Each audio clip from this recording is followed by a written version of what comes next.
Previously on. Big guy. Hey, man, get up, man. I need to holler at you, bro. For real. I need to holler at you, bro. You got to get up, big guy. The gentleman from Atlanta, a black man with a white wife. Characteristics of Jesse and Al Sharpton. Poverty pimps. I'm a little hurt right now. I'm probably twice.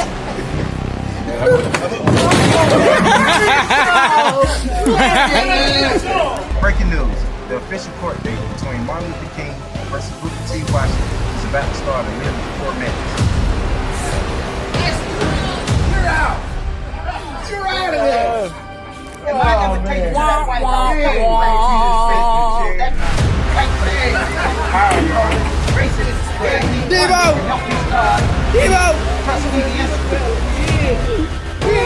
Let me get those shoes, cause you know I don't kill. Yeah, so I can get back to Atlanta. So that's when Danielle asked me, you know, can she come stay with me for the weekend when she come back to Atlanta? You know, she gonna be leaving back and forth to Memphis to Atlanta. So I let her know like I ain't gonna have no room this weekend. You know, Lex gonna be gone or whatnot. So Lex is like, nah, you know, she ain't trying to go. She got a homegirl that's gonna come over.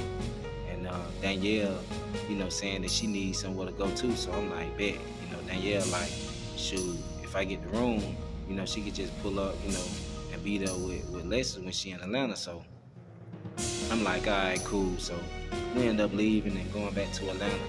About halfway to Atlanta, that's when Lex is like, you know, a homegirl boyfriend ain't trying to bring her all the way to Atlanta. You know what I mean? He in Macon. Can we meet him at the gas station, pick her up? So I end up meeting him at the gas station, picking her up, and we end up coming back to Atlanta. So when we get to Atlanta, I rent the room on Virginia Avenue, the same one, the Motel 6. So when I do that, I pull up at the American Deli, get a 50-piece wing, French fries, drinks, you know, bring it back to the room for her and her homegirl, which her homegirl said her name was Chelsea. So before I can leave, Alexis come tell me like, you know, Chelsea came on a cycle. You know what I mean? She needs some tampons or whatnot. So we get in the car. We go to the Walmart on Old National to be exact. We go to the Walmart on Old National. So I end up getting her some tampons and some more feminine stuff. So when I drop them off, I leave, go pick up my cousin IG. He was staying on Camp Creek at the time. And we go over there to Howell Mill to my cousin Bando Jones' house. So we kicking it over there. So we get about 1 o'clock in the morning, and IG get a call from his girl, and you know she telling him she about to come home, but he telling me when he get off the phone like we got to hurry up and take him back to the crib because he forgot to put the screen TVs up, and she go kill him if he don't put them TVs up. So we had to leave my cousin's house. I drop him off. So as I drop him off, you know, I decided to just go on back to the hotel room. So when I get back to the hotel room, simultaneously, Danielle hitting me up like she coming back from Memphis, you know, where I'm at. So I let her know what room I was at or whatnot. So, you know, the next day, we getting our stuff together and we about to relocate to DeKalb County, the Quality Inn, which was Buckhead at the time. And the reason why, because every weekend, every Saturday, I pull up on my mama and we had breakfast every Saturday at her house. But this particular Saturday, man, when I got the room at the Quality Inn, I pull up at Mom Duke's house. She ain't got no food ready. Yeah. Man, it's that heat right there, shout. You need it's your boy Big Guy. Woo. It's your boy Big Guy. Check it. Now I start this song off with a Judy Spears. See my first couple 100,000, then I reached the mill. Did it with my partner, Suave Frank, down at Big Bill. At the old dorm, eating good, I had to keep it real. These places like the Matrix, you can take the red or blue pill. I'll embrace them both, so I ain't gon' worry about what I should've did. Yo, I got a son, I think I wanna have about 10 more kids. And we the first niggas soon to move it while we doing the big. Call me big. Better influential guy, that's how I live. This ain't nothing new, I was doing this before I came to prison. Met this girl named Charm and she boosted up my whole spirit. Don't know if it's seasonal or permanent, but the thrill got me feeling inspirated, confident, highly zeal. When my brother died, the only good I seen is he get killed. Wrote a song at 9 years old and called myself the man of steel. And geeking on the pills, my eyes feel like Rodney Dangerfield. Better chill, bump your brakes because they fit no play. Moving that big guy weight, it's all gas, no brakes. Don't you mistake the phrase, no victim, no case. They still convicted me, I'm like you kidding me. Open your eyes and see, if you want time, you're late. I hope this time don't take away my youthful ways. My factor made some trade, salute Atlanta brave. This documentary will surely pave the way for most. No one got time to play, and definitely got no time to waste. I done moved up like tidal waves, and the crazy high prison saved me. Look at my rehabilitation, focusing on my communication. Let the words of my motivation, so the use of my dedication. Big guy got occupation, I'm like the Undertaker. Undefeated WrestleMania, and the Christian will gotta take you. One loss don't really make it, this loss would rip my faith up. Teardrop for the ones that wake up, RP my dad and brothers. I met a girl named Vivian, she Cuban, black and Vietnamese. My homegirl named ALT, I think she was pretending key. On Tennessee, the year was 2K14, Epiphany, so can't you see about to be, don't bother me or follow me. I'm probably inside of me who follow me to swallow me. Apologies and strategies guiding me. Behind the scenes, I'm honestly on top of things abundantly. The guided me has molded me to really see the life I breathe. It's deep. I'm gonna disturb this please. And I would also like to remind the gentleman from Tuskegee. Oh, my bad, my bad. I'm gonna disturb this please. And I would also like to remind the gentleman from Tuskegee.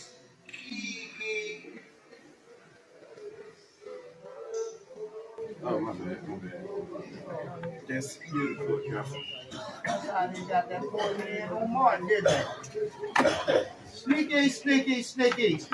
But then I recovered, Judge. But I just want to remind the gentleman from Morehouse College that he is a Republican. Objection. He is a Republican. I'm gonna fact check that. Fact check that too. Martin Luther King is a Republican. Well, some political signs popping up across the state are creating a stir. Billboards saying Martin Luther King Jr. was a Republican, vote Republican. They went up in Houston, Dallas, and most recently here in Austin. They're from a conservative Houston-based group, Raging Elephants. The aim is at increasing the number of African Americans who vote GOP. The use of Dr. King precisely for the reason of him being an icon to the community, we feel would be most effective, and that's why we used it. We have the documentation to back the claims that we're making on the billboard. But the signs, which are mostly in African American neighborhoods, are not being well received by those who knew the civil rights pioneer. Using his symbol in a political way is one thing. Exploiting his legacy is a different thing.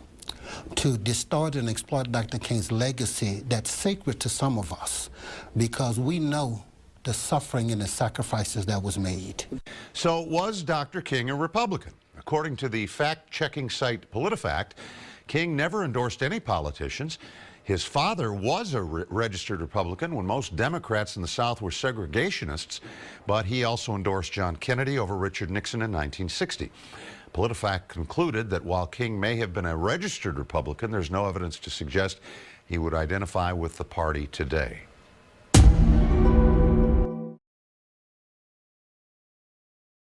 All right, so what we're going to do is we're going to strike, because there was a little bit of debate off the record. We're going to strike your insult of him being an Oreo cookie from the record. All right, so let the record reflect. The Oreo cookie insult is stricken from the record. We're going to allow Mr. Booker T. Washington to make his claim on racism about the point of Donald Trump being a racist.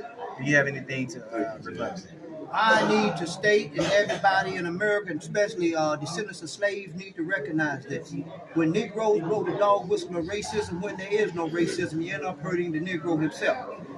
Donald Trump is not a racist. He's no more racist than any other American in this country. And I do know. Objection, Your Honor. That's that. Come He just on, said he's man. not a racist, but he Allow him to make his claims. You have your chance to rebut. And I didn't You're going to be able to interrupt rebut him afterwards. because Just he give him a knows chance. his knees are getting weak. Okay, But let's go. anyway, so all I say is for this gentleman to point out in more than one documentation where where Donald Trump said anything disparaging against the black man. You would never find it. Now, if you do the fact check, we're gonna fact check. Let's talk about racism. I can fact check. go without this. The 1991 crime bill that put more tax on crack cocaine. Who was selling crack? Black men. Then you go with that. Who wrote the crime bill? Joe Biden. Joe Biden wrote that crime bill in 1994. Joe Biden wrote the other crime bill that destroyed the black families, and Bill Clinton signed that crime bill. And if you go to the history lesson with Kwame Brown and Judge Joe Brown, you're going to see pictures of Joe Biden standing. We went over there with evidence. Standing and talking about racism. This is a man with his own opinion, Judge Joe Brown. It's no opinion. You demonstrate. We're gonna fact check. You fact check it. Exactly. You're going to see him. You're going to see Joe Biden standing with Robert Byrd, the Grand Wizard of the Ku Klux Klan, and another Klansman standing behind him. When you talk about racism, let's throw that racist word around to racism. And this was during the time when black folks were trying to integrate the school system. And Joe Biden said that he didn't want his children to go to a zoo. Now, my thing is, I do not. Integrated by the time 1994. No, I didn't say 1994. I said 19. That's how you jumping. You jumping. I said the 1977 when Joe Biden stood on the floor of Congress and said he didn't want 1994. Now we're talking about 1997. This is not. This is outrageous. This is not appropriate. I don't know what you're talking about. Are you gonna allow the man to finish? You have You have your time to speak your claim. So all I'm saying to black folks in America is we have to watch those black people who keep blowing the dog whistle of racism and getting over and getting paid to espouse these different propaganda conversations. Do you have any one of those in mind that has? If you have a piece of crack cocaine no bigger than this quarter that I'm holding in my hand, 1/4 of $1, we passed a law through the leadership of Senator Thurmond and myself and others, a law that says if you're caught with that, you go to jail for 5 years. You get no probation. You get nothing other than 5 years in jail. Judge doesn't have a choice. Now, the fact of the matter is, we've gone from there all the way up to saying, under the leadership of Senator Thurmond, and I'd like to suggest that I take some small credit for it myself as well, and others, the presiding officer, that there is now a death penalty. Very straightforward and simple. He knows there are two basic steps here. One step is you must take back the streets. And you take back the streets by more cops, more prisons, more physical protection for the people. He also understands what my friend from Texas understands, and he doesn't talk a lot about, but he signed on to in this bill. He also understands there's a need to keep people who are first-time offenders, who are nonviolent offenders, or who are potential first-time offenders who haven't gotten, I yield myself an additional 3 minutes, who in fact are people who are getting themselves into the crime stream for the first time, that they should be diverted from the system. So I hope this crime bill, when it passes, the Biden-Hatch crime bill, as it becomes law, God willing, I hope that we will have ended once and for all this notion that is a hangover from the 60s, that somehow Democrats are weak on crime and Democratic presidents are weak on crime and Republicans are tough on crime. The truth is, every major crime bill since 1976 that's come out of this Congress, every minor crime bill has had the name of the Democratic senator from the state of Delaware, Joe Biden, on that bill, and has had a majority vote of the Democratic members of the United States Senate on the bill. So one of the things I want to do in addition to end the crime is end the political carnage that goes on when we talk about crime. Crime is not Democrat or Republican. Making the streets safe is not a Democratic or Republican issue. This is one of those issues I hope this passage of this bill will be taken out of the gridlock category and moved into an emerging consensus. And the consensus is as follows, and I will cease when I finish this statement. The consensus is, A, we must take back the streets. It doesn't matter whether or not the person that is accosting your son or daughter or my son or daughter, my wife, your husband, my mother, your parents. It doesn't matter whether or not they were deprived as a youth. It doesn't matter or not whether or not they had no background that enabled them to become socialized into the fabric of society. It doesn't matter whether or not they're the victims of society. The end result is they're about to knock my mother on the head with a lead pipe, shoot my sister, beat up my wife, take on my sons. So I don't want to ask what made them do this. They must be taken off the street. That's number one. Robert Byrd was a senator, and he was also part of the Ku Klux Klan. To me, and many people here today, like guys I see, Bill Bradley and Jim Sasser, who've long left the Senate for greener pastures, and I hope better remuneration. We used to kid about that too, but for a lot of us, he was a friend, and he was a mentor, and he was a guide. He was a friend, and he was a mentor, and he was a guide. He was a friend, and he was a mentor, and he was a guide. He was a friend, and he was a mentor, and he was a guide. Pause. Did you guys just all hear that? Joe Biden went on national TV and said that Robert Byrd, an ex-Ku Klux Klan member, is a mentor and a friend. Do you agree today that you were wrong to oppose busing in America then? No. Do you agree?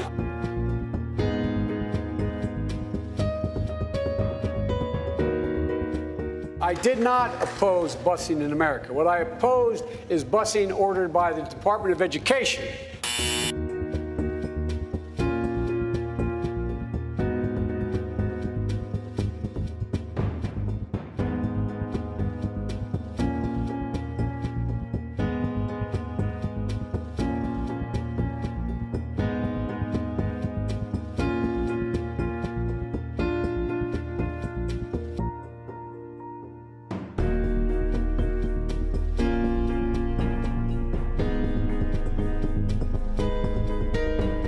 Well, there was a failure of states to integrate public schools in America. I was part of the second class to integrate Berkeley, California public schools almost 2 decades after Brown v. Board of Education. Because your city council made that decision. It was a local decision. So that's where the federal government must step in. That's why we have the Voting Rights Act and the Civil Rights Act. That's why we need to pass the Equality Act.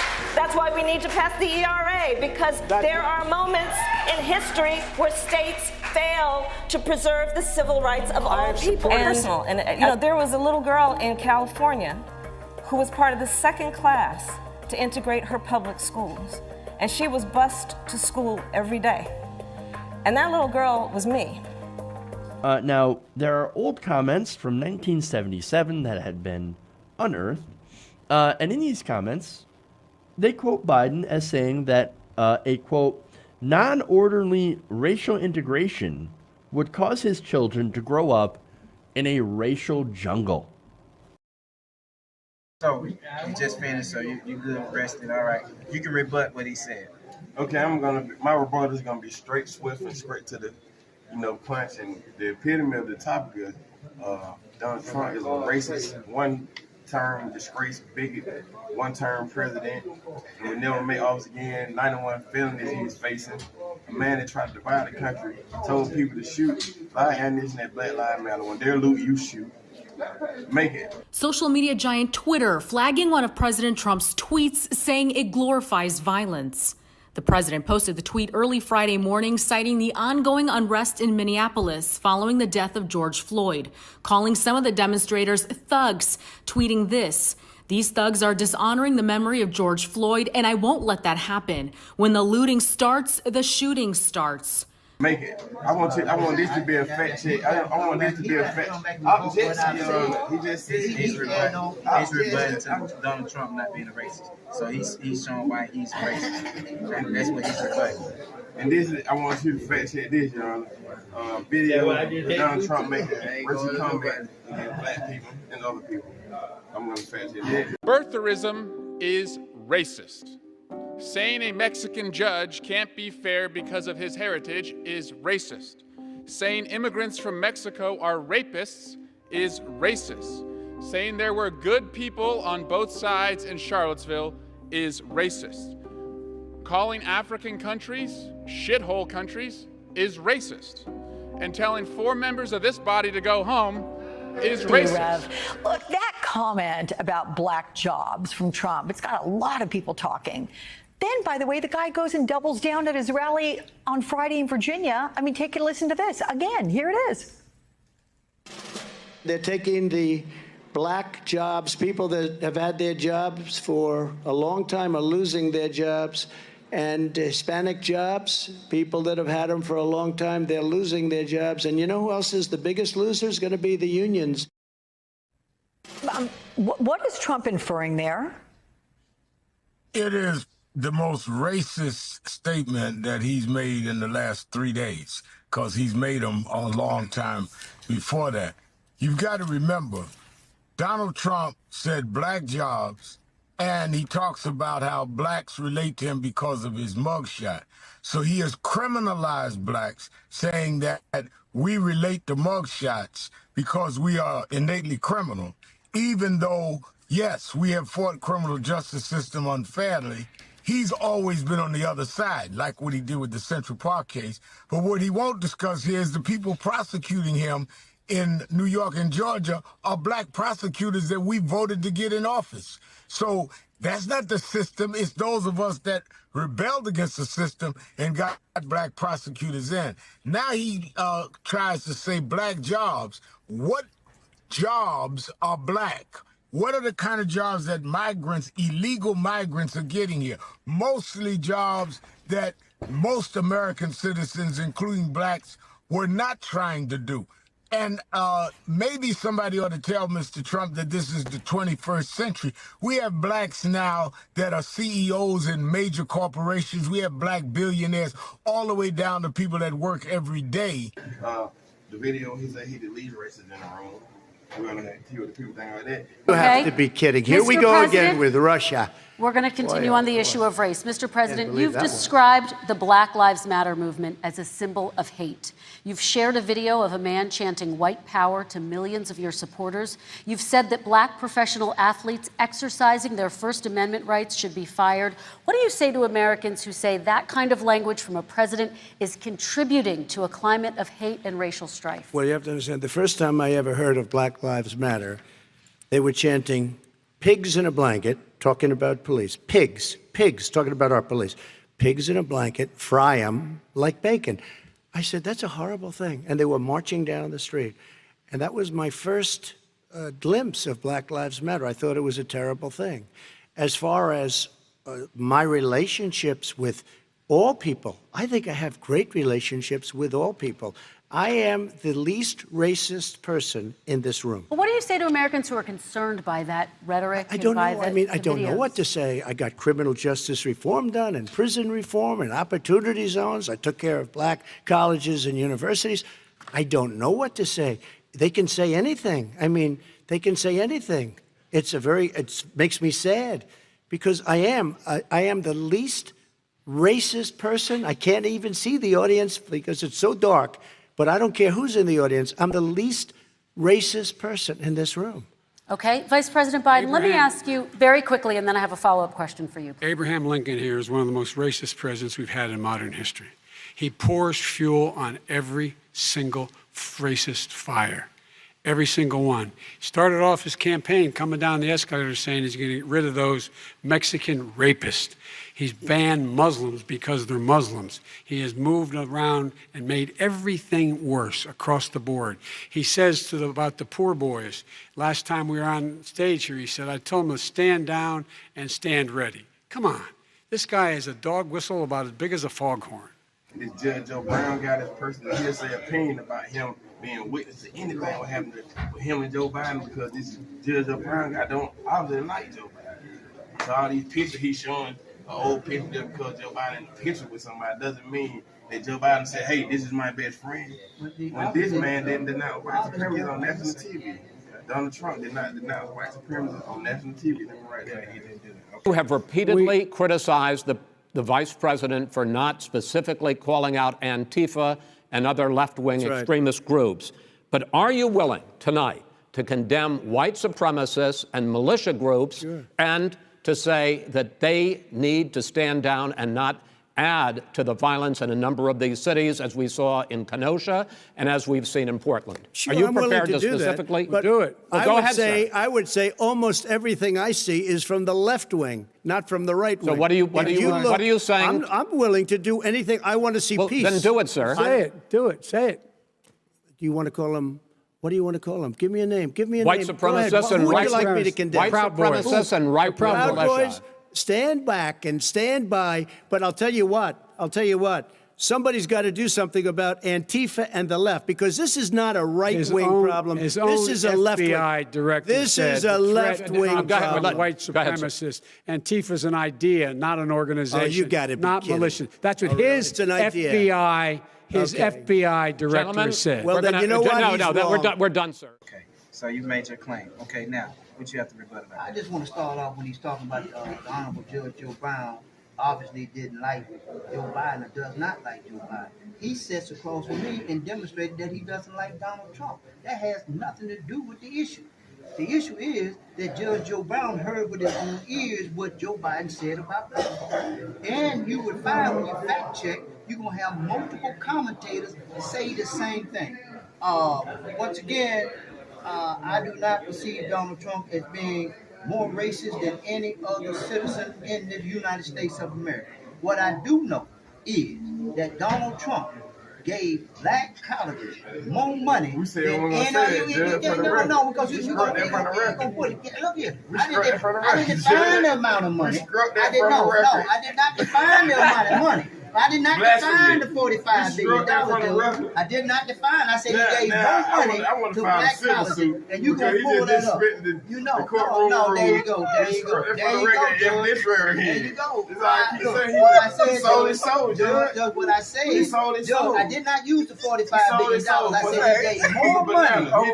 They sold his soul for because he's right. He did.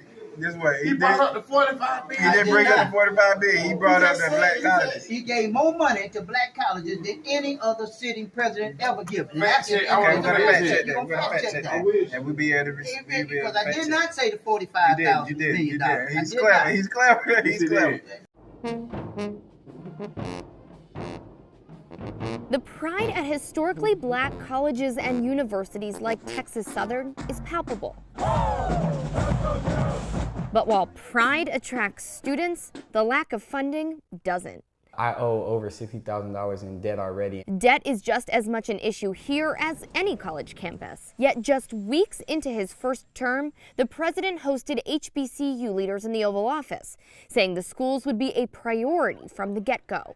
Historically, black colleges and universities are incredibly important institutions. And Tuesday, the president renewed his commitment to the cause. Together, we will ensure that HBCUs continue to thrive and prosper and flourish for the countless generations to come. But on the ground, students like Tyler Smith say almost 3 years later, they're still struggling. Once he took that meeting with HBCU presidents, I kind of found hope, maybe said he's trying to make sure he does something great, but today I have seen no outcome of that meeting or that whatever he signed today. Okay, so what we're going to do here, the next topic will be economic. That's the last of the Mohicans for today's segment. We'll be airing again tomorrow at 6 o'clock p.m., so stay tuned. Good day. After watching the news, I found myself in a tournament against El the Doctor. Champions, still, they got to win one game. Y'all have to win 2 games. Can you beat?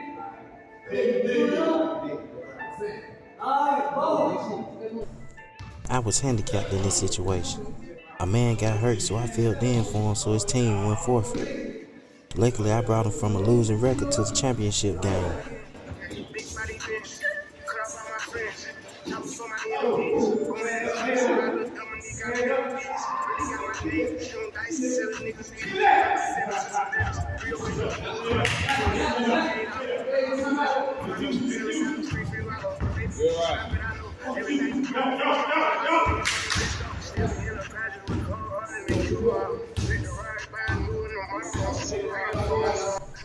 So back to the story about how I got into this situation that I'm in now. I would have never guessed that my doings then would have warranted for me to be in prison now, but it did. So pay close attention to the last chain of events that are about to happen, because those chain of events are going to prove my innocence.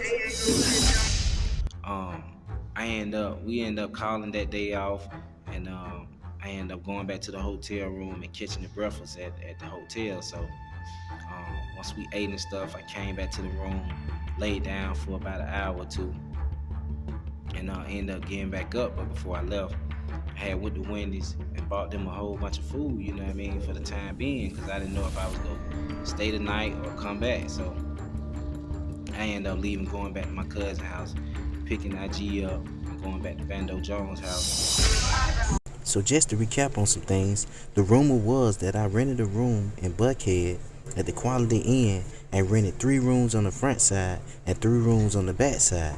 But clearly, you see through this evidence that the Quality Inn, I only rented 1 room. This was supposed to be in the same place that I had about 20 girls working and that I was starving them and beating them at. Clearly, that couldn't be possible with me just having 1 room.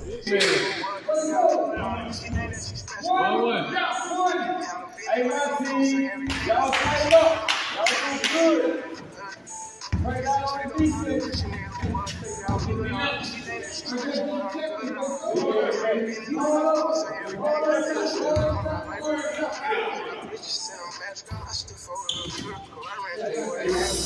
So we kicking it down. So it gets about 11 o'clock, and that's when Lexus hit me up like they hungry again. So I leave, drop IG out, come back, and I remember this night specifically because Little Caesars, they normally close they place down there around about 11 o'clock. But this Little Caesars was different. This was like North Drew Hills Little Caesars, and this Little Caesars had a drive-through, and it didn't close about 12:30.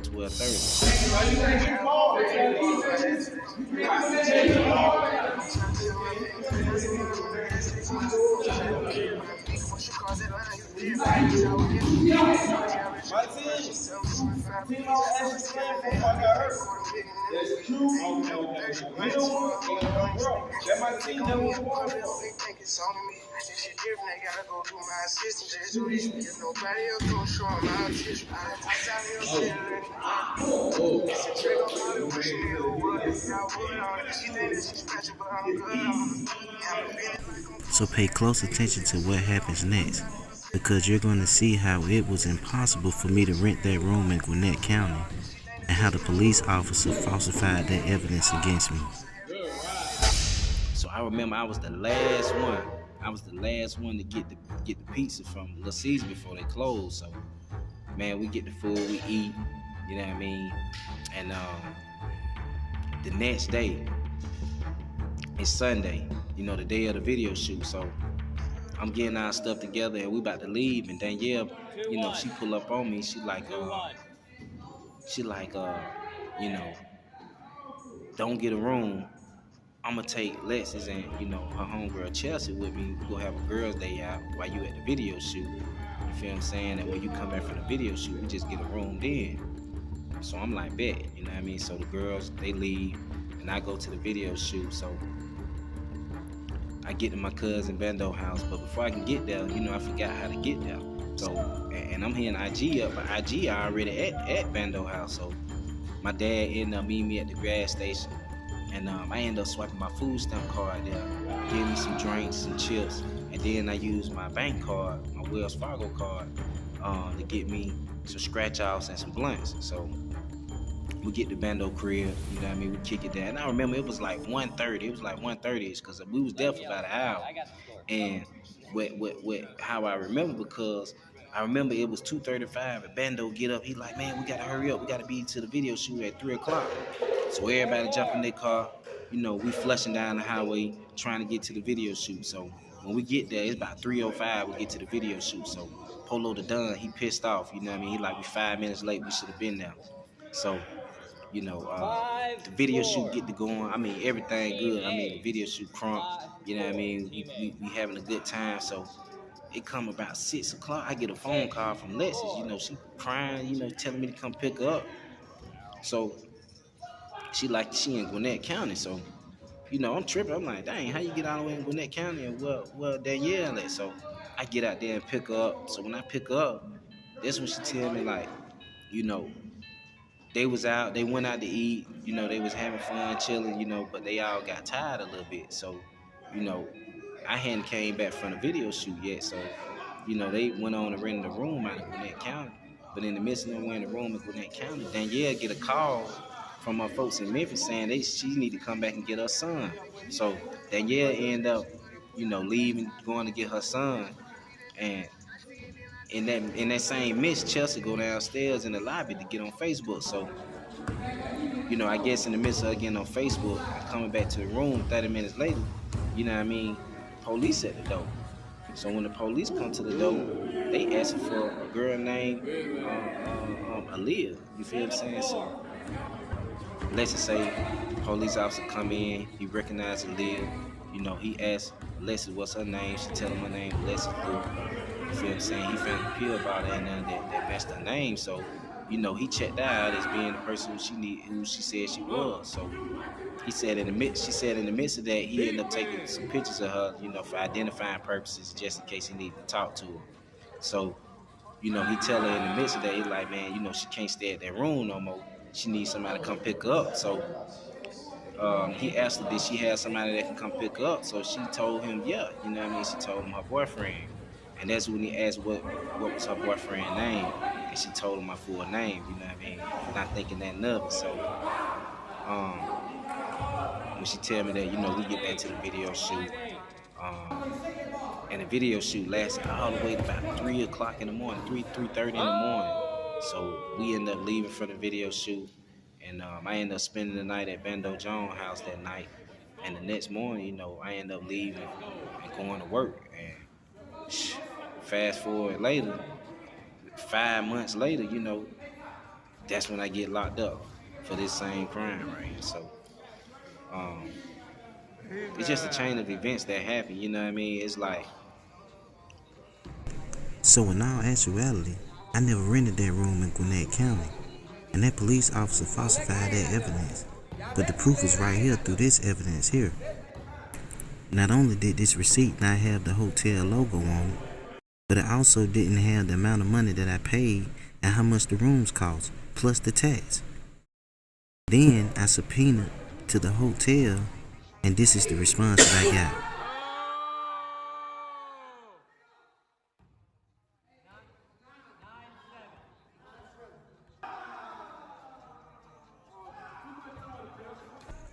This Detective Ben Irvin from Gwinnett County deliberately falsely accused me and wrongfully convicted me. And here are the ways to prove it. He placed a warrant for my arrest stating that 20 or more acts of prostitution happened in Gwinnett County at the Jameson Inn Hotel, but admits at trial that there's no proof and that he assumed that. He stated that he received this receipt from an unknown individual working at the hotel that day, but comes to find out he's the one that created this receipt. And let's not forget that Aaliyah alleged that everything happened at the Quality Inn in DeKalb County and nothing happened in Gwinnett County.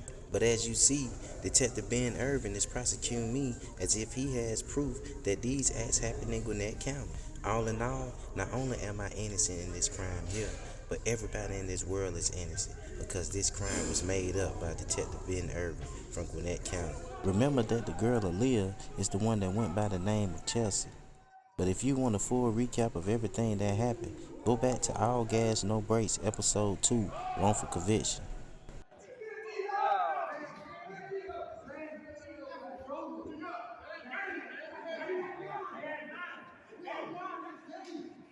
Last game. You trying to get paid. You trying to get paid.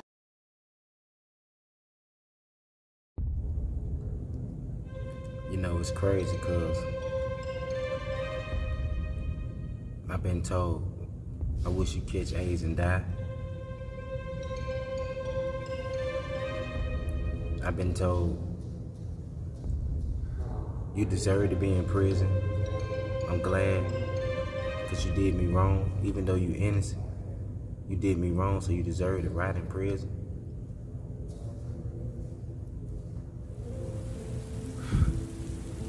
I've been neglected from seeing my son countless of times, numerous of times, trying to reach out, trying to talk to him.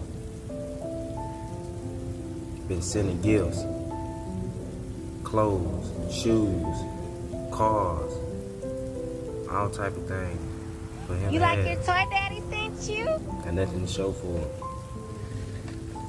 She done got rid of it because of her new boyfriend, who she referred to as her boyfriend, but come to find out, it's really her husband.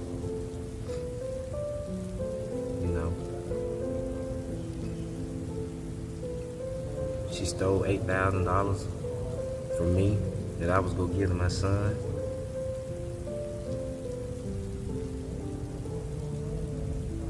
I mean, there's so many things that she did, even down to still kicking it with the same girl who lied on me and lied on her. You kicking it with her.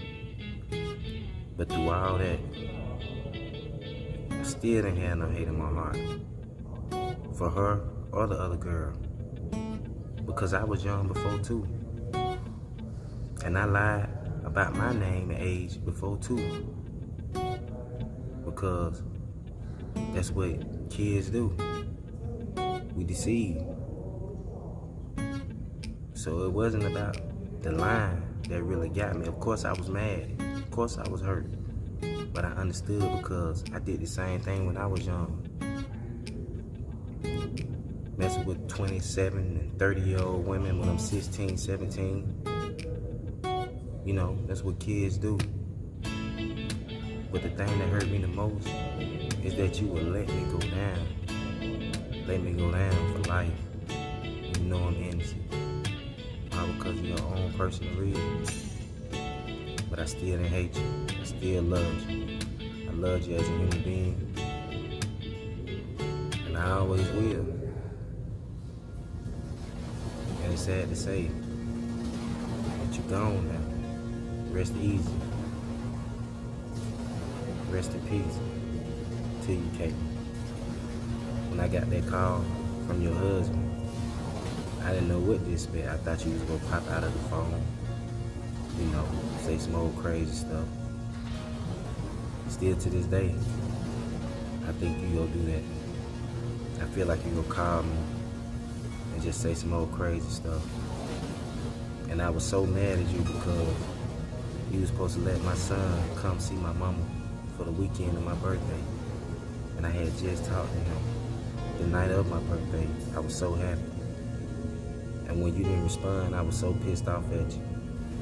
And now I know why you didn't respond. And that's because you're not here no more. So I want to say R.I.P. to you, Caitlin.